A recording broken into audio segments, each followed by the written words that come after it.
हाँ, तो अब स्टार्ट करते हैं न्यूक्लियोफिलिक एडिशन एलिमिनेशन रिएक्शन।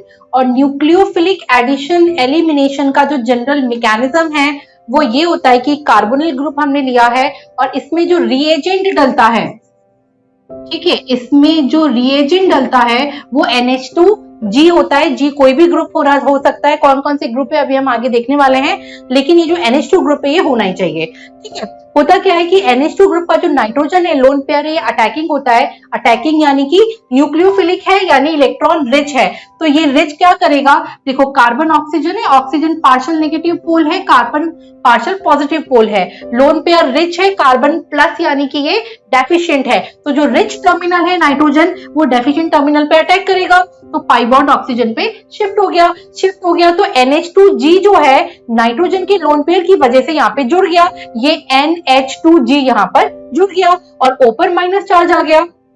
अब नाइट्रोजन पे गौर करिए, नाइट्रोजन ने टोटल 4 बॉन्ड्स बनाए हैं, 4 बॉन्ड्स बनाए तो नाइट्रोजन पे प्लस का चार्ज आएगा, ठीक है, उधर ऑक्सीजन पे माइनस है। तो नाइट्रोजन का ये जो एक हाइड्रोजन है ये इसका प्लस का चार्ज लेके निकल जाता है और ये O माइनस पर O माइनस इसको ले लेता है, तो फाइनली OH और ये NHG यहाँ पे बन जाता है। लेकिन ये मॉलिक्यूल बहुत ज्यादा स्टेबल नहीं होता है और इसमें से बहुत इजीली वाटर हट जाएगा, वाटर एलिमिनेट हो जाएगा इस तरीके से OH और H। और जो वाटर एलिमिनेट हो गया ये H2 निकल गया, तो जो दोनों टर्मिनल यानी एक बॉन्ड खत्म हो गया, तो नाइट्रोजन कार्बन की वैलेंसी किससे सेटिस्फाई होगी, अब डबल बॉन्ड से, तो यहाँ पर C डबल बॉन्ड N और इस तरह से इसका मैकेनिज्म प्रोसीड होता है।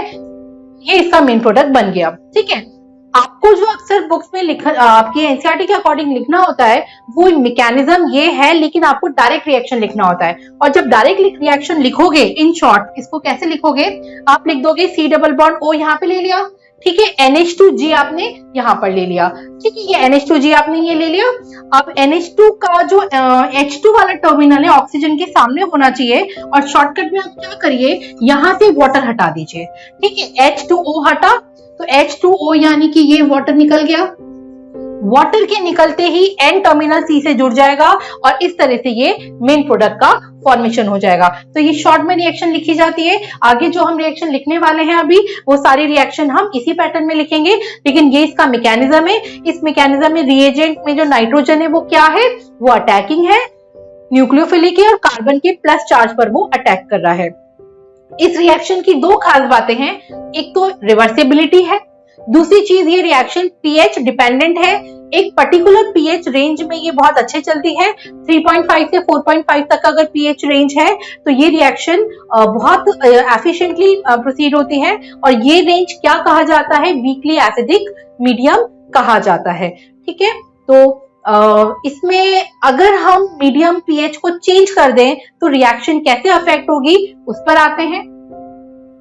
ओके, तो अब पढ़ते हैं role of pH in this reaction. ठीक है, पीएच का क्या रोल है, पीएच हमने कहा कि वीकली एसिडिक मीडियम चाहिए, ठीक है, जिसका रेंज 3.5 से 4.5 की रेंज में होता है। तो इस मीडियम में ऐसा क्या होता है, देखो एसिडिक मीडियम यानी H+ है, वीक एसिड का मतलब है कि उसकी क्वांटिटी जो है H+ की वो कम है कंसंट्रेशन।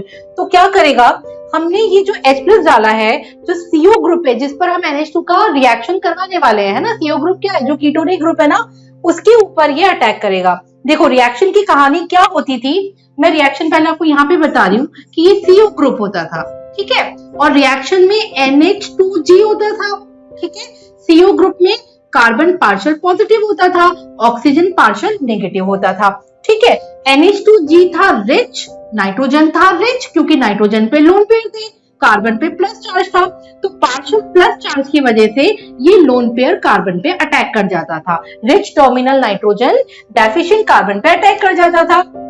तो ये सोचा गया कि अगर हमें इस रिएक्शन की एफिशिएंसी को बढ़ाना है, ठीक है, तो क्यों ना हम कार्बन के प्लस चार्ज को इंटेंसिफाई कर दें। जो कार्बन पर चार्ज अभी पार्शियल पॉजिटिव है, अगर वो क्लियर पॉजिटिव हो जाए, पार्शियल यानी थोड़ा, क्लियर यानी कंप्लीट। ठीक है, तो थोड़े पॉजिटिव की जगह अगर वो कंप्लीट पॉजिटिव चार्ज हो जाए तो कार्बन ज्यादा डेफिशिएंट हो जाएगा, और ज्यादा डेफिशिएंट हो जाएगा तो नाइट्रोजन का लोन पेयर बहुत ही स्ट्रांगली विग्रसली उस पर अटैक कर पाएगा। तो हमारा टारगेट था कार्बन के प्लस चार्ज को इंटेंसिफाई करना। तो जब हमने H प्लस डाला तो H प्लस ने क्या किया, इस ऑक्सीजन को प्रोटोनेट किया। कैसे प्रोटोनेट किया, इस पर ये लोन पेयर का अटैक किया और अटैक करके ऑक्सीजन हाइड्रोजन से जुड़ गया। ठीक है, इस कहानी को आप क्या बोल देंगे, आप बोल देंगे प्रोटोनेशन। प्रोटोनेशन के बाद जब OH बना तो OP प्लस चार्ज आ गया। अब OP प्लस चार्ज था तो पाई बॉन्ड के साथ ये रेजोनेंस में गया, रेजोनेंस में गया तो पाई बॉन्ड इधर शिफ्ट हुआ, ये रेजोनेंस का साइन बन गया, डबल साइडेड एरो। और इस तरह से ये जो कार्बन था जब पाई बॉन्ड ऊपर शिफ्ट हुआ तो प्लस कार्बन पे आ गया, और जब प्लस कार्बन पे आया तो कार्बन पे देखो क्लियर पॉजिटिव +1 का चार्ज आ गया। ठीक है, तो कार्बन पर +1 का चार्ज आना यानी प्लस चार्ज इंटेंसिफाई हो गया। तो अब जो NH2G का इस कार्बन पर अटैक होगा वो क्या होगा, बहुत एफिशिएंट, बहुत स्ट्रॉन्ग इफेक्ट होगा। ठीक है, तो देखो मैंने यहाँ पे कुछ कीवर्ड्स लिखे हैं कि इस कार्बन का क्या स्टेटस है। यहाँ पर पार्शियल पॉजिटिव चार्ज है। ठीक है, पार्शियल पॉजिटिव। अच्छा, एक और बात, जो पॉजिटिव सेंटर्स होते हैं उन्हें इलेक्ट्रोफाइल्स कहा जाता है। जिन भी इंटाइटी पर प्लस चार्ज होता है, जो इलेक्ट्रॉन डेफिशिएंट होती है, इलेक्ट्रॉन की कमी वाली स्पीशीज होती हैं, उन्हें इलेक्ट्रोफाइल कहा जाता है। जो इलेक्ट्रॉन रिच होती है उन्हें न्यूक्लियोफाइल कहा जाता है। तो क्या मैं बोल दूं कार्बन प्लस सेंटर है यानी वो इलेक्ट्रोफिलिक सेंटर है जिसके ऊपर अटैक होना है। तो आप यहाँ पे देखिए कार्बन पे पार्शियल प्लस है, पार्शियल यानी कि लेस इलेक्ट्रोफिलिक कार्बन है ये, और उधर देखो प्रोडक्ट में यहाँ पे +1 चार्ज है, कार्बन पे कंप्लीट चार्ज है। इसका मतलब ये वाला कार्बन क्या है, मोर इलेक्ट्रोफिलिक कार्बन है। अच्छा, लेस इलेक्ट्रोफिलिक कार्बन को सिंपल भाषा में क्या बोलेंगे, लेस पॉजिटिव चार्ज का कार्बन, और मोर इलेक्ट्रोफिलिक कार्बन को क्या बोलेंगे, मोर पॉजिटिव चार्ज वाला कार्बन है। अब अगर लेस पॉजिटिव चार्ज है मतलब वो कम इलेक्ट्रॉन डिमांडिंग है, लेस इलेक्ट्रॉन डिमांडिंग है, कम पॉजिटिव है तो कम ही तो इलेक्ट्रॉन लेगा। ठीक है, उधर ज्यादा इंटेंस पॉजिटिव है, ज्यादा गरीब है वो, तो ज्यादा इलेक्ट्रॉन डिमांडिंग है तो वो ज्यादा इलेक्ट्रॉन डिमांड करेगा। अब जो कम इलेक्ट्रॉन डिमांडिंग है, ठीक है, उस पर न्यूक्लियोफाइल इलेक्ट्रॉन रिच का अटैक भी स्लो होगा, और जो ज्यादा गरीब है, ज्यादा इलेक्ट्रॉन डिमांडिंग है, उसको रिच पहले और बहुत स्ट्रांगली, बहुत विग्रसली अटैक करेगा। तो यहाँ पे न्यूक्लियोफिलिक अटैक इस इंटाइटी पर ज्यादा होगा और रिएक्शन स्पीड अप हो जाएगी, है ना। तो यानी ये जो H प्लस है इसकी वजह से रिएक्शन स्पीड अप हो जाती है, क्योंकि कार्बन के पार्शियल पॉजिटिव चार्ज को ये कंप्लीट पॉजिटिव चार्ज में कन्वर्ट कर देता है। ठीक है, और इस वजह से जो H प्लस है वो यहाँ पर कैटेलिस्ट का रोल प्ले कर रहा होता है, क्योंकि वो रिएक्शन को स्पीड अप कर रहा है। अच्छा, इसमें है कि अगर मीडियम स्ट्रांगली एसिडिक कर दे, स्ट्रांगली एसिडिक यानी पीएच रेंज 1 से 3 का लगभग इतना पीएच रेंज रख ले तो क्या होगा, तो it's not suitable for the reaction, this pH range is not suitable for the reaction, reaction will not occur in this case. ठीक है, क्यों नहीं होगी, इसका रीजन सुनिए। जब वीकली एसिडिक मीडियम था तो जो H प्लस था उसका कंसंट्रेशन कम था। जब स्ट्रॉन्ग एसिडिक मीडियम है तो this medium will have more H plus ion concentration, strong acidic medium में H प्लस आयन का कंसंट्रेशन ज्यादा होगा। तो ये जो H प्लस आयन है जो अभी तक CO ग्रुप को प्रोटोनेट करता था, वो अब रिएजेंट NH2G को भी प्रोटोनेट कर डालेगा, यानी रिएक्शन का जो दो कंपोनेंट थे, है ना, उन दोनों का ही रिएक्शन H प्लस के साथ में हो जाएगा। देखो वीकली एसिडिक मीडियम में तो ये वाला काम होता था, CO H प्लस के साथ में रिएक्शन करके प्रोटोनेट होता था और रिएक्शन स्पीड अप हो जाता था, कार्बन पे प्लस चार्ज आ जाता था।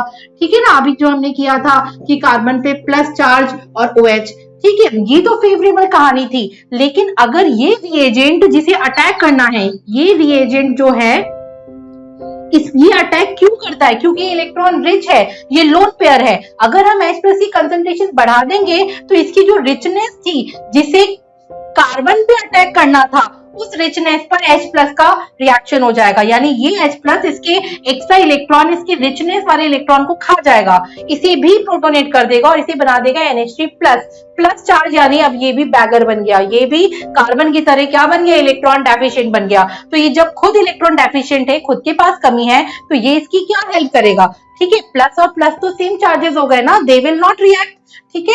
तो यानी ये H+, अगर हम H+ की कंसंट्रेशन को बढ़ा दें, स्ट्रॉन्ग एसिडिक मीडियम ले ले, तो ये H+ वो रिएजेंट जो रिच होता था, जो अटैकिंग होता था, उसको डिस्ट्रॉय कर देगा, उसको भी इलेक्ट्रॉन डेफिशिएंट बना देगा, है ना, यानी कि नाउ इट्स नॉट न्यूक्लियोफिलिक, अब ये न्यूक्लियोफिलिक नहीं रहा, अब ये रिच नहीं रहा। तो क्योंकि रिच नहीं रहा, because it has no lone pair, तो रिएक्शन विल नॉट हैपन।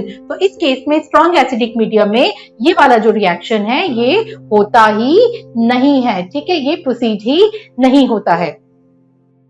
जब न्यूक्लियोफिलिक एडिशन एलिमिनेशन में जो रिएजेंट यूज होते हैं, वो रिएजेंट का जनरल फॉर्मूला होता है NH2G, G फॉर ग्रुप है कोई, और NH2 ग्रुप जो है इसमें कॉमन है, सब में होना चाहिए, ठीक है, G के साथ। तो G क्या क्या हो सकता है, G अगर हाइड्रोजन है, ठीक है, तो ये जो मॉलिक्यूल है ये देखो क्या बन गया, ये अमोनिया है, अमोनिया में NH2 और H, तो इसका नाम हो गया अमोनिया, ठीक है।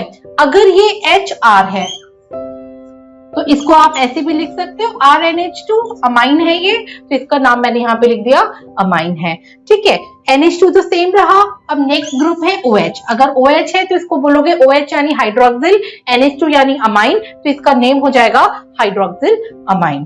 फिर अगर ये ग्रुप है NH2, तो जब दोनों साइड पर NH2 होता है तो इसको आप कहते हैं हाइड्राजीन, ठीक है, तो इसके सामने मेंशन है, ये हो गया हाइड्राजीन, ठीक है।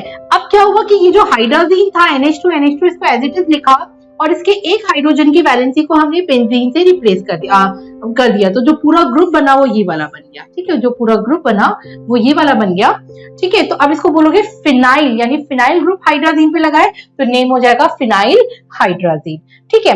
फिर सेम ग्रुप लिया और बेंजीन की सेकंड एंड फोर्थ पोजीशन पर, ठीक है, ऑर्थो एंड पैरा यहाँ से हम नंबरिंग करेंगे तो ये आ जाएगी, सेकंड एंड फोर्थ पोजीशन पर नाइट्रो ग्रुप लगा दिया, तो ठीक है, तो ये वाला ग्रुप बन जाएगा G की जगह। अब ये कहा जाएगा 2,4 डाइनाइट्रो फिनाइल हाइड्राजीन, ठीक है।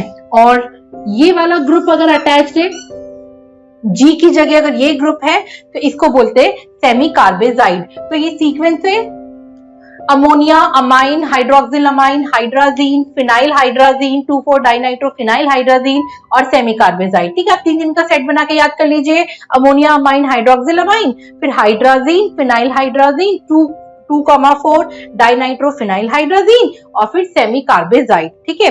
तो ये सीक्वेंस आप याद करेंगे, फिर इन सीक्वेंस से आपको रिएक्शन देखने हैं और जो रिएक्शन के प्रोडक्ट्स बनेंगे वो प्रोडक्ट्स भी आपको याद करने हैं।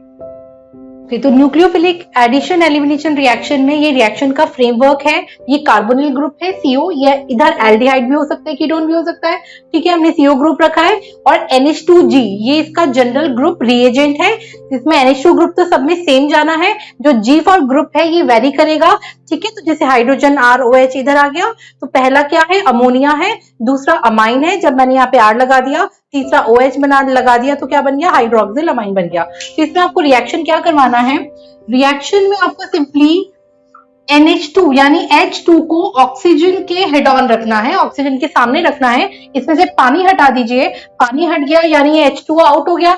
पानी के हटने के बाद में इन दोनों टर्मिनल नाइट्रोजन और कार्बन को डबल बॉन्ड से आप लिंक कर दीजिए, तो जो ग्रुप बनेगा वो इमाइन बनेगा। तो अमोनिया से क्या बन रहा है, इमाइन बन रहा है। सेम कहानी अमाइन में भी NH2 को मैंने ऑक्सीजन के सामने रखा, यहां से मैंने वाटर हटा दिया, और जब H2 हट गया तो नाइट्रोजन कार्बन से डबल बॉन्ड से बॉन्डेड हो गया, इसको आप क्या बोल देंगे, शिफ्ट बेस बोल देंगे, ठीक है। फिर आपने अगेन NH2 को ऑक्सीजन के सामने रखा हाइड्रोक्सिल अमाइन में, यहां से आपने वाटर हटाया, वाटर की हटाते ही नाइट्रोजन और कार्बन आपस में जुड़े डबल बॉन्ड से, और ये बन गया ऑक्साइड। फिर इसमें आ जाएगा हाइड्राजीन। हाइड्राजीन क्या होता है, NH2 होता है, 2 NH2 है, किसी भी एक NH2 को आप ऑक्सीजन के हेड ऑन रखेंगे, यहां से आप ऐसे वाटर हटाएंगे, नाइट्रोजन कार्बन अगेन जुड़ गया, तो हाइड्राजीन से जो प्रोडक्ट बनेगा that would be hydrazine. Zone. फिर उसके बाद में है फिनाइल हाइड्राजीन, यानी हाइड्राजीन यानी सेम फ्रेमवर्क आपने रखा NH2 यहाँ भी NH2 और एक हाइड्रोजन की वैलेंसी पर आपने फिनाइल ग्रुप लगा दिया तो ये बन गया हाइड्राजीन से उसका डेरिवेटिव फिनाइल हाइड्राजीन। और सेम कहानी NH2 आप CO के हेड ऑन में रखेंगे, वाटर हटाएंगे, H2O ये हटा, नाइट्रोजन कार्बन जोड़ के फिनाइल हाइड्राजीन से आप बना देंगे फिनाइल हाइड्राजोन। अच्छा, फिर इसी फिनाइल हाइड्राजीन को आपने एज इट इज लिया, सिर्फ इसके ortho and para, ortho para यानी कि यहाँ से काउंट करें तो 1 2 3 4 यानी सेकंड एंड फोर्थ पोजीशन पर आपने नाइट्रो ग्रुप लगा दिया तो 2,4 डाई नाइट्रो और बाकी नाम सेम है फिनाइल हाइड्राजीन। ठीक है, तो 2, इसको 2,4 DNP भी कहते हैं, 2,4 di nitrophenyl DNP di nitrophenyl और हाइड्राजीन इसके नीचे आ जाएगा तो 2,4 DNP हाइड्राजीन हमने लिया है। और सेम कहानी यहाँ से भी वाटर हटा, दोनों टर्मिनल जुड़ गए तो इसे हाइड्राजोन बनेगा तो 2,4 DNP हाइड्राजोन का फॉर्मेशन हो रहा है।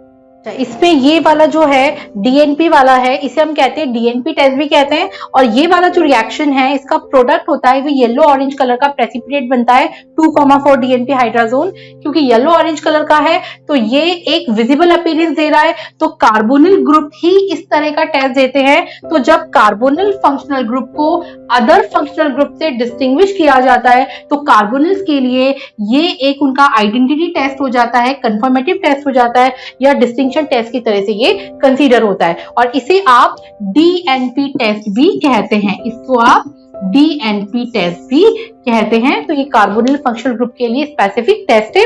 और उसके बाद लास्ट रिएक्शन रह जाती है सेमी कार्बेजाइड की, जो ये है सेमी कार्बेजाइड क्या है NH2 NH CO NH2। इसमें आप ध्यान दीजिए CO की दोनों साइड पर NH ग्रुप है, यहाँ NH2 है, यहाँ NH है और NH पर फिर से NH2 है तो CO के सामने वो ग्रुप होना चाहिए जो NH का नेबर है। एक NH2 वो है जो CO का नेबर है, एक NH2 वो है जो NH का नेबर है। तो जो NH का नेबर NH2 है वो CO के सामने होना चाहिए। यहाँ से वाटर हट जाएगा, N टर्मिनल C से जुड़ जाएगा और ये सेमी कार्ब अजाइड है इसका नाम। तो जो प्रोडक्ट बना है वो सेमी कार्बेजोन है। ओके, अब यहाँ जो सेमी कार्बेजाइड बना है जो लिया गया है सेमी कार्बेजाइड में NH2 NHCO NH2, ठीक है, ये इसका स्ट्रक्चर हो गया। इसमें आप देखेंगे दो टर्मिनल्स है, दोनों पर NH2 है। तो क्वेश्चन आता है कि semi carbazide has 2 NH2 group, दोनों टर्मिनल पे NH2 है but only one is used in the reaction. लेकिन ये जो ऊपर रिएक्शन हो रही है इसमें खाली एक ही NH2 यूज हो रहा है जो NH का नेबर है, दूसरा NH2 यूज नहीं हो रहा है। क्या रीजन है इसका? तो इसका रीजन में आप यहाँ पर देखिए, ये जो स्ट्रक्चर है इसमें लोन पेयर, सिंगल बॉन्ड और डबल बॉन्ड, इसको कहते हैं कॉन्जुगेशन। ठीक है, डबल बॉन्ड फिर सिंगल बॉन्ड फिर लोन पेयर। तो लोन पेयर और डबल बॉन्ड सिंगल बॉन्ड के डिस्टेंस पर हैं, यानी ये दोनों आपस में कॉन्जुगेशन में। और जब ये कॉन्जुगेशन में होंगे तो ये इस तरह से रेजोनेंस चलेगा। ठीक है, रेजोनेंस में इलेक्ट्रॉन यहां पर शिफ्ट होगा। ठीक है, यहां से लोन पेयर बॉन्ड पर आया, बॉन्ड यहाँ पे शिफ्ट हुआ, तो यानी जो लोन पेयर था वो CO ग्रुप के साथ रेजोनेंस में इन्वॉल्व हो गया।